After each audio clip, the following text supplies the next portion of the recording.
Je vais laisser la scène à Hassan Ayoun, qui est le directeur supply chain d'Ingelec.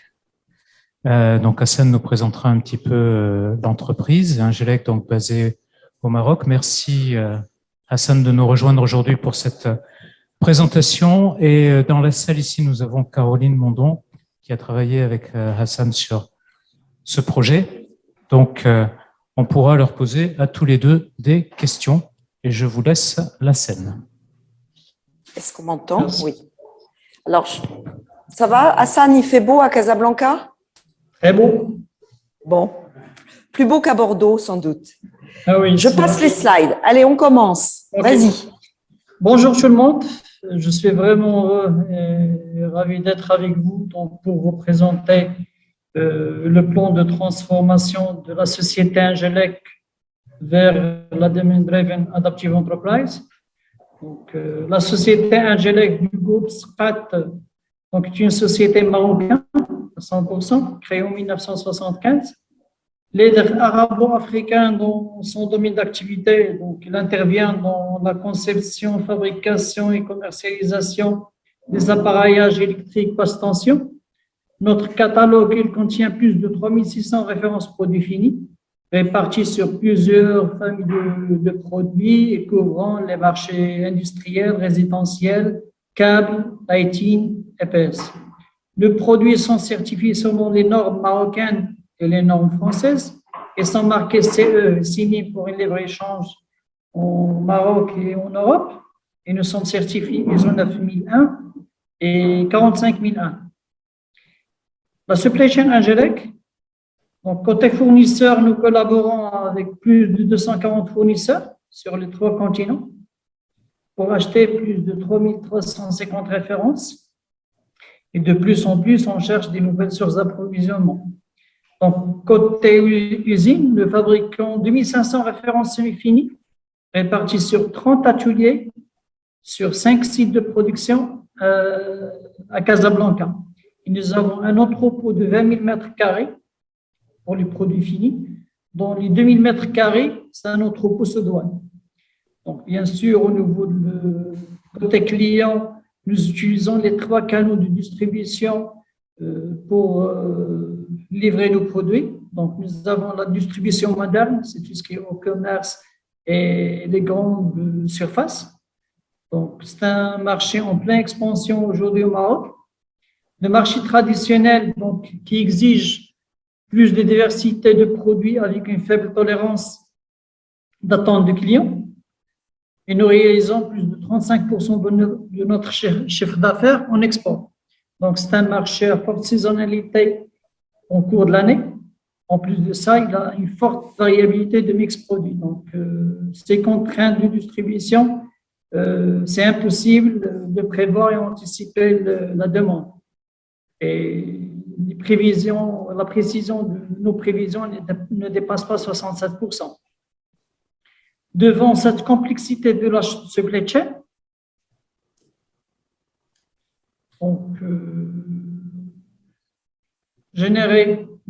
donc, cette complexité de la supply chain a généré d'un côté donc, un taux de disponibilité qui ne dépasse pas 82%, donc avec des mécontentements des clients, avec des commandes annulées, avec des ruptures de stock.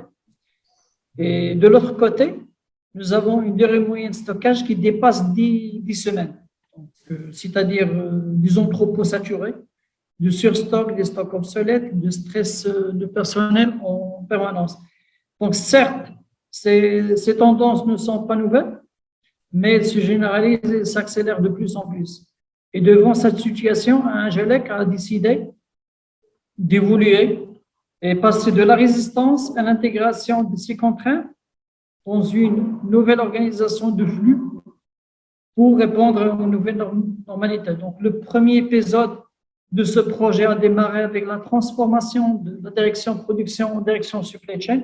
Donc, c'est un changement radical de la philosophie de l'entreprise orientée productivité et coût vers une organisation orientée flux et satisfaction des clients.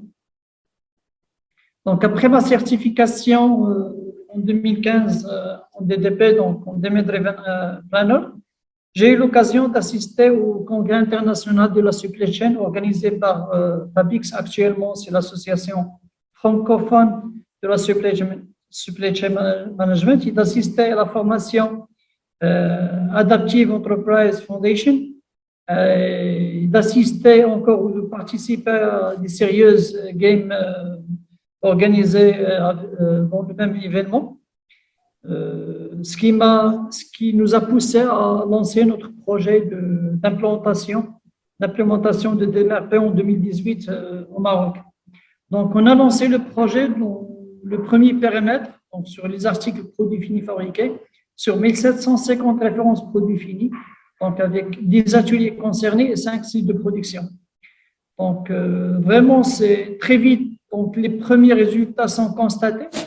Donc, puisque en 6 mois, on a passé de 82 à 95% de taux de disponibilité, avec une réduction des stocks produits finis fabriqués de moins 20%, une augmentation de la productivité de plus 6%, mais le plus important, c'est avec des collaborateurs hyper motivés.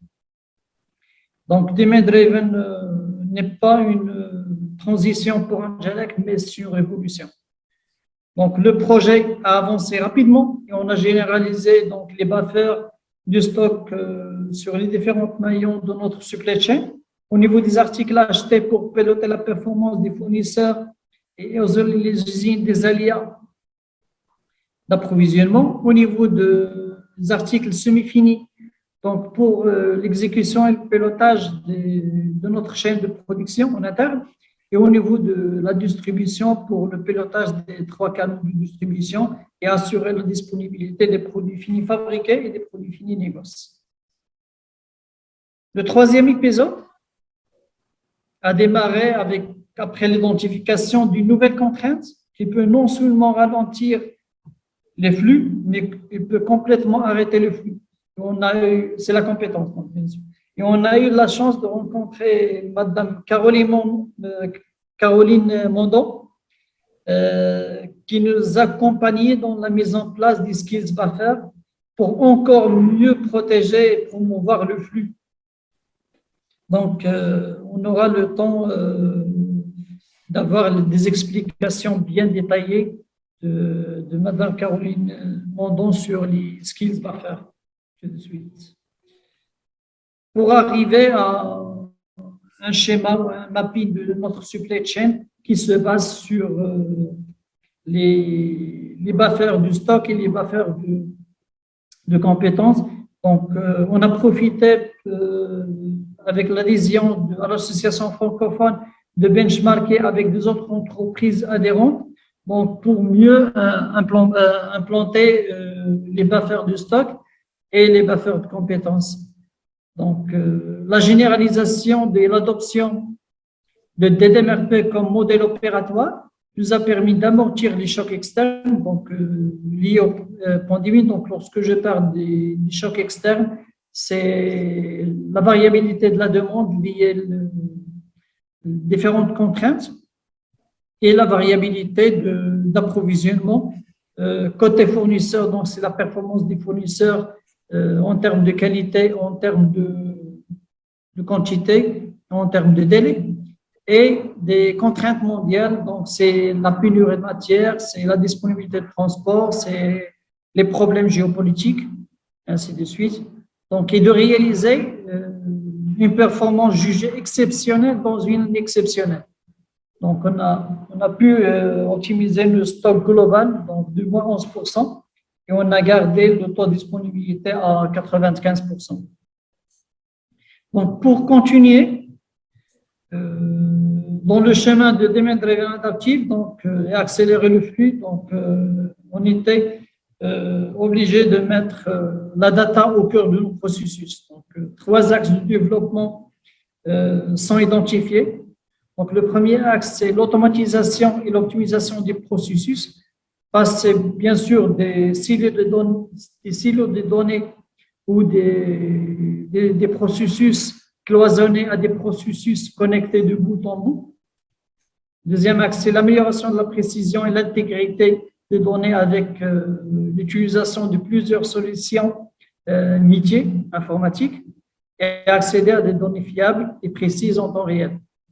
Donc, ce qui nous ramène vers le troisième axe, c'est le développement d'une action ou le développement d'une nouvelle génération d'applications intelligentes qui peut accompagner la prise de décision pour piloter l'entreprise en se basant bien sûr sur les données et leurs analyses plutôt que de manière intuitive.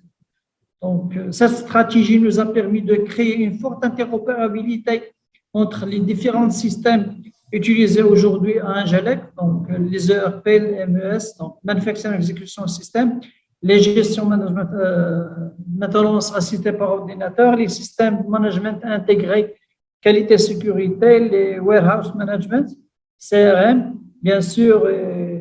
Dernièrement, donc, on est en train de démarrer la solution DDTech pour tout ce qui est digitalisation de la planification des besoins. Donc, c'est sûr que l'avenir est numérique, mais l'humain reste au centre, n'est-ce pas, Caroline? Tout à fait. Alors, à suivre pour le projet dans son intégralité, moi, je vais vous détailler maintenant la partie buffer de compétences. Je suppose que c'est la première fois que vous les voyez. Je remercie d'ailleurs DDTech de m'inviter pour faire cette présentation qui a été faite dans d'autres pays, mais on n'est pas toujours prophète dans son propre pays.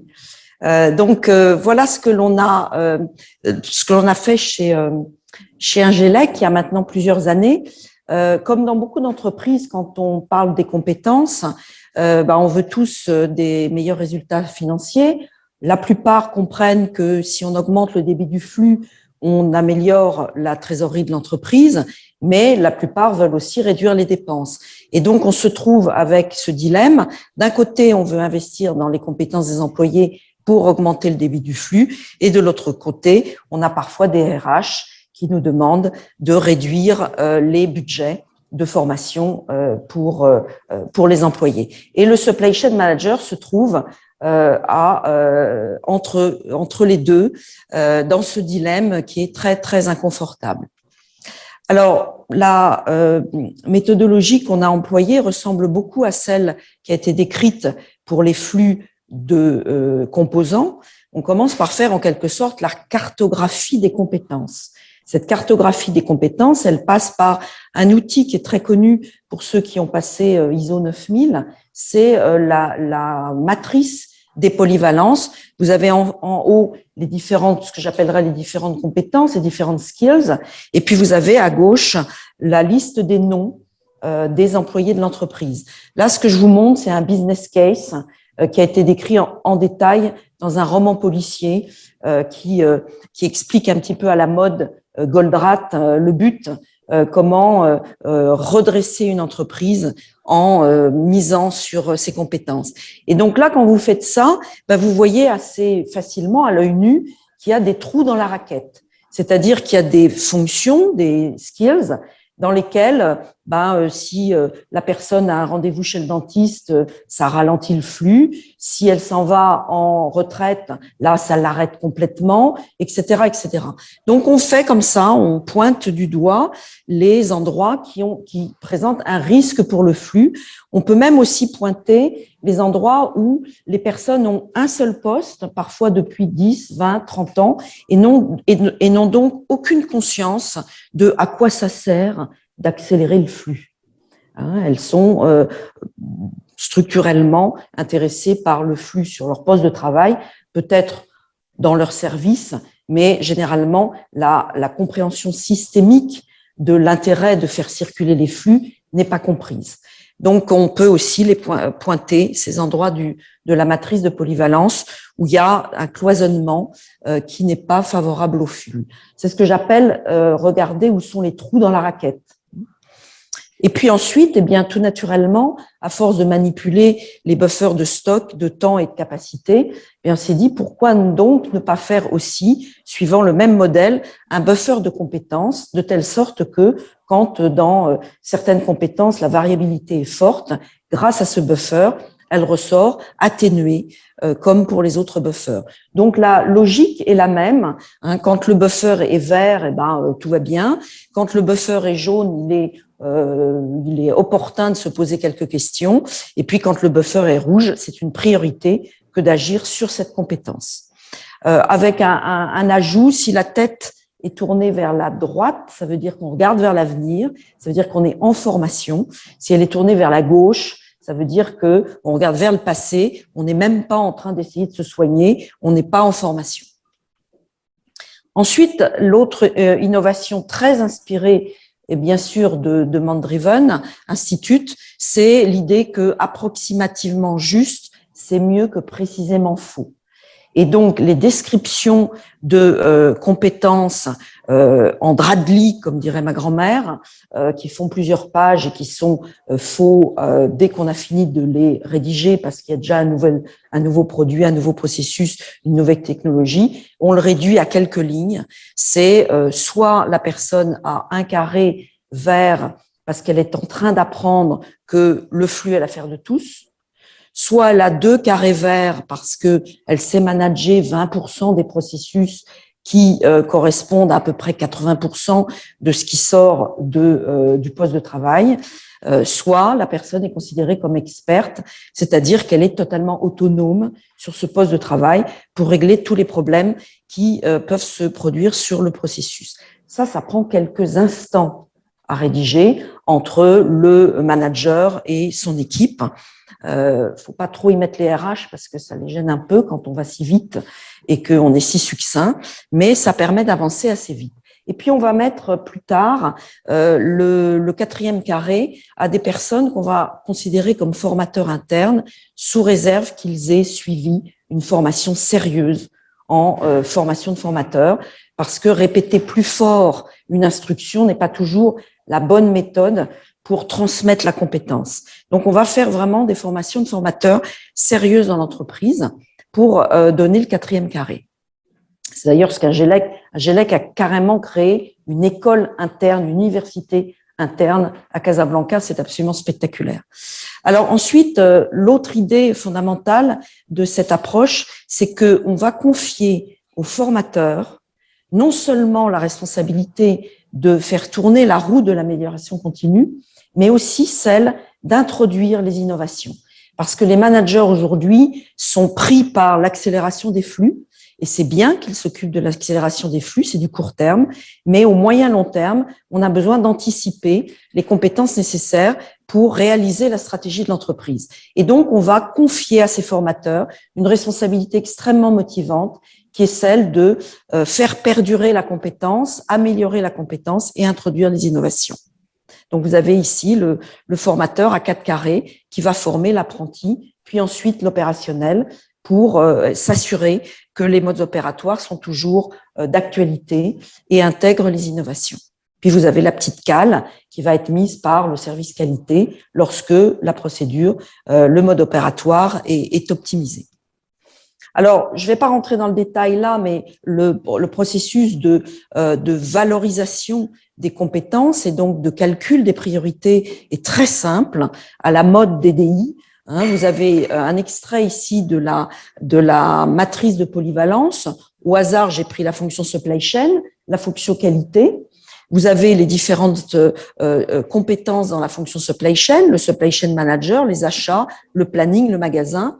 Et puis en qualité, vous avez l'exemple qui est pris dans le chaînon, dans le missing link, c'est un exemple assez simple.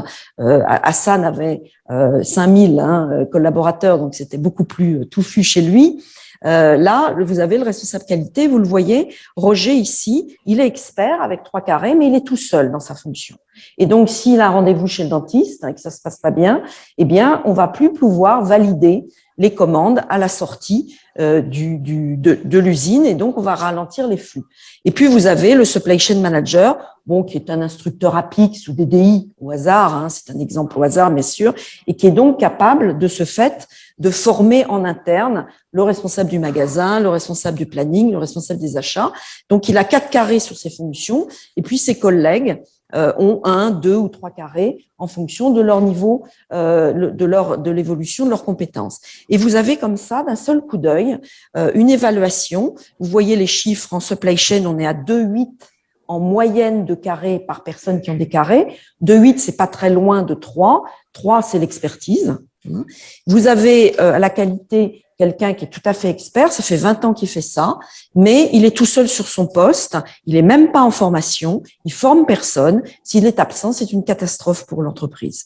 Et donc, on va voir d'un seul coup d'œil que il faudrait peut-être s'intéresser à former cette personne à la qualité pour assurer la transmission de ses compétences avant son départ en retraite. Il a la tête tournée à gauche.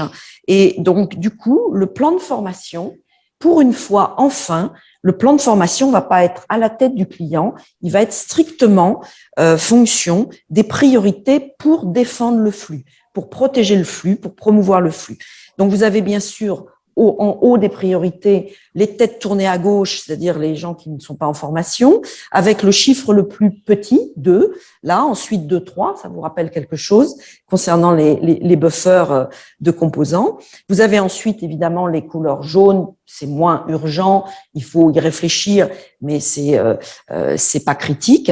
Et puis ensuite le vert. Et puis les différentes actions de formation nécessaires pour boucher les trous dans la raquette. Voilà. Et puis quand on a bouché les trous dans la raquette, eh bien on peut se projeter vers l'avenir. L'avenir, c'est la stratégie de l'entreprise. Qu'est-ce qu'il faut, comment faut-il préparer nos compétences pour affronter les défis de demain? La proposition qui est faite dans cette méthodologie, c'est de dire que chaque compétence, chaque processus doit être couvert par quelqu'un qui est en mesure de former, qui a appris à former et qui va donc, si ce processus est impliqué par une innovation, va être capable de la transmettre à ses collègues d'une manière organisée. Et donc, on va réévaluer la matrice de police de Valence, cette fois en mettant en rouge tous les segments de processus qui n'ont personne en mesure de former pour évaluer si l'amélioration continue est en route ou pour, le cas échéant, apporter une innovation. Donc, on refait cette évaluation. Et là, comme ça peut devenir quand même assez touffu, dans l'exemple que j'ai pris là, on a un effectif de 25 personnes, il y a 14 postes. Je suis en train de faire un projet actuellement où il y a une centaine de personnes dans l'usine. Il y a 61 postes identifiés différents. Quand on a à manipuler déjà 61 postes, ça devient un petit peu plus fastidieux. On s'adresse à des chefs d'entreprise, à des RH qui n'ont pas beaucoup de temps. Alors on s'est dit, on va, à la méthode DDI, on va mettre des familles de processus. Et on va en choisir 3 types. La famille des processus opérationnels demand-driven, composée de 2 processus transverses, le processus marketing-vente et le processus supply chain, au sens approvisionnement de la demande, donc autant les achats, la sous-traitance que la production interne, la distribution, le stockage, etc. Et puis, l'autre famille de processus, c'est les processus de soutien. Enfin, on aimerait bien que ce le soit. Par exemple, les finances. Où avons-nous besoin de trésorerie, de cash pour financer certains buffers? Et puis, le processus RH, où avons-nous besoin de compétences pour réaliser les ventes avec des supply chains efficaces? Et puis, enfin, le dernier processus, le processus qualité totale qui va mettre la cale dans la roue de l'amélioration continue pour stabiliser les processus. Et à partir de là, on va transformer les silos présents dans certaines entreprises entre les différentes fonctions. On va les représenter comme étant une value stream avec une évaluation à ces différents endroits du niveau de maturité des compétences dans ces 5 processus pour que le chef d'entreprise, en environ un quart d'heure, puisse visuellement, et vous êtes déjà en train de le faire, je suis sûre, voir évidemment où se trouvent les priorités, les têtes tournées à gauche, où se trouvent les têtes les plus rouges. Alors là, dans l'exemple, c'est pas par hasard, c'est la DG qui est rouge, parce que bien sûr, elle est dans la matrice de compétences. Elle vient de reprendre l'usine suite au décès de son père. Enfin bref, c'est toute une histoire. Et puis ensuite, on a la fonction supply chain ici qui est pas mal de 8, mais qui est encore la tête tournée à gauche parce que il y a l'une des compétences de son périmètre, l'atelier métal, où les gens sont encore chacun sur un poste et partagent pas de compétences. Donc, on sait que s'il y a un absent dans cette fonction, ça peut arrêter le flux. Donc, ça va être la priorité. Voilà, on évalue ça. Et puis, on se sert d'un outil que certains connaissent peut-être, les fonds sociaux européens et l'État français financent depuis environ 30 ans les plans de formation sous réserve qu'ils soient formalisés sur une page et qu'ils soient directement liés aux objectifs stratégiques de l'entreprise. Ça s'appelle les plans compétences compétitivité. J'en ai monté moi personnellement dans ma vie une quinzaine. On se demande pourquoi les Français ne bénéficient pas davantage de ces fonds européens. Avant le Brexit, c'est les Anglais qui raflaient tout. Alors je vous le dis parce que c'est encore valable aujourd'hui. On peut monter un plan compétences compétitivité où on écrit quelle est ma situation présente, qu'est-ce que je veux stratégiquement, qu'est-ce que j'ai l'intention de financer comme investissement, de quelles compétences est-ce que j'ai besoin en termes de recrutement ou en termes d'élévation de compétences internes. Et alors, un jour, avec Carol Ptak, ça nous a sauté aux yeux, eh bien, ça suit très bien le modèle Demand-Driven Adaptive Enterprise, avec de ce côté-là les questions relatives à Adaptive SNOP, dans ce qu'on peut décider lors d'une réunion stratégique Adaptive SNOP. Dans 2 ans, on veut attaquer tel marché, on a besoin de compétences en électronique, et hop, on décide là de faire des recrutements ou de financer de la formation. Ensuite, au niveau du processus demande-driven SNOP, eh bien, on va sizer les buffers. On va se dire, par exemple, là, j'ai besoin de mettre en formation mon équipe, donc il faudrait que j'anticipe un peu en fabriquant à l'avance un peu de sous-ensemble, un peu de stock pour permettre que la formation se passe dans de bonnes conditions. Je sais pas si vous avez déjà arrivé d'avoir des formations qui s'annulent parce qu'il y a une urgence. Eh bien là, on l'anticipe et on fait un buffer un petit peu plus haut en composants ou en capacité pour pouvoir l'anticiper. Et puis enfin, on fait, et ça fait du bien, des plannings de formation stables dans lesquels les personnes peuvent aller en formation en ayant anticipé, prévu le temps disponible pour le faire. Donc, vous voyez, on a une logique là qui est tout à fait similaire et qui permet de dérouler cette méthodologie dans le cadre d'un projet Demand-Driven Adaptive Enterprise en reliant la partie stratégique et la partie quotidienne de la gestion des compétences de l'entreprise. Voilà, on se retrouve, alors vous pouvez pas voir parce que c'est loin, mais vous pouvez imaginer votre entreprise entièrement comme ça cartographiée en termes de compétences, avec ici à droite, vous avez les 5 processus transverses dont je parlais tout à l'heure. En haut, marketing-vente, bien sûr, ils viennent en premier. Ensuite, supply chain. Ensuite, les fonctions ressources, finances pour la trésorerie et RH pour les compétences, et puis en dernier, la petite cale pour le processus qualité totale. Et d'un seul coup d'œil, vous allez de nouveau évaluer où sont les priorités avec une tête globale représentant le niveau de compétence globale de l'entreprise, qui est ici à 2,6, avec quand même du rouge jusqu'au menton, parce que on est passé sur un objectif de confier aux formateurs internes l'introduction d'innovation, parce que c'est une entreprise qui veut innover.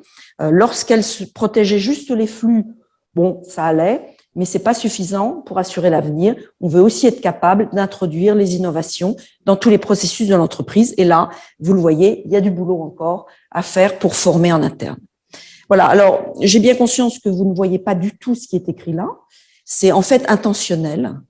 Bien entendu, grâce à Demand Driven Technology, vous avez aujourd'hui un tarif spécial d'abonnement à l'association francophone de Supply Chain Management. Et donc, si vous adhérez, grâce à ce tarif réduit, vous allez pouvoir avoir le détail d'un plan de mise en place d'une méthodologie Demand Driven Adaptive Enterprise. Et la seule chose que vous pouvez voir de loin, c'est que bien évidemment, le processus marketing-vente, le processus supply chain, le processus RH, le processus finance et le processus qualité sont à la même enseigne concernant les évolutions de leurs compétences pour réussir le projet. C'est donc bien un projet global, systémique, pour arriver à un équilibre permettant à l'entreprise d'être compétitive. Voilà, et on retrouve les 5 étapes qu'on avait dans le projet, dans les projets DDMRP. D'abord, j'évalue avec la matrice multiskill où sont les trous dans la raquette. Deuxième étape, je protège mes flux en nommant une équipe, au début une petite équipe de formateurs internes qui va démarrer le processus d'amélioration continue et d'innovation sur les flux qui le nécessitent. Ensuite, j'évalue pour pouvoir tirer les flux, non pas dans n'importe quel sens, mais dans le sens de la stratégie de l'entreprise. Et puis enfin, avec le plan compétences compétitivité, eh bien, j'anticipe les besoins financiers, les besoins en temps de formation. Et puis, en 5e étape, j'adapte constamment, chaque fois que c'est nécessaire, à la mode demande-driven. Il y a de la compétitivité, il y a des fluctuations. Eh bien, lors du processus des 2 boucles de retour de la méthodologie systémique Demand-Driven Adaptive Enterprise, j'adapte mes ressources humaines. Vous avez ici une petite image, bien entendu, comme l'a fait très bien Hassan, de façon encore une fois spectaculaire, à Casablanca. Il y a constamment une mise en valeur des élévations de compétences qui est très facile à voir. Il suffit de compter le nombre de carrés verts. Et quand au bout de 3, 6, 12 mois, vous avez des collaborateurs qui se réjouissent tous ensemble chaque fois qu'il y a un peu plus de carrés verts et qu'ils le célèbrent grâce à un management qui évidemment fait ce qu'il faut, et bien rapidement l'entreprise devient une entreprise apprenante où la valeur consiste à partager la compétence. Voilà, et la dernière image, c'est une évolution visuelle de l'élévation de maturité de l'entreprise. Vous voyez à chaque étape, là c'est sur 3 ans, comment vous pouvez mesurer la compétence moyenne et les urgences via les couleurs sur les visages. Voilà. Merci Caroline. En savoir plus,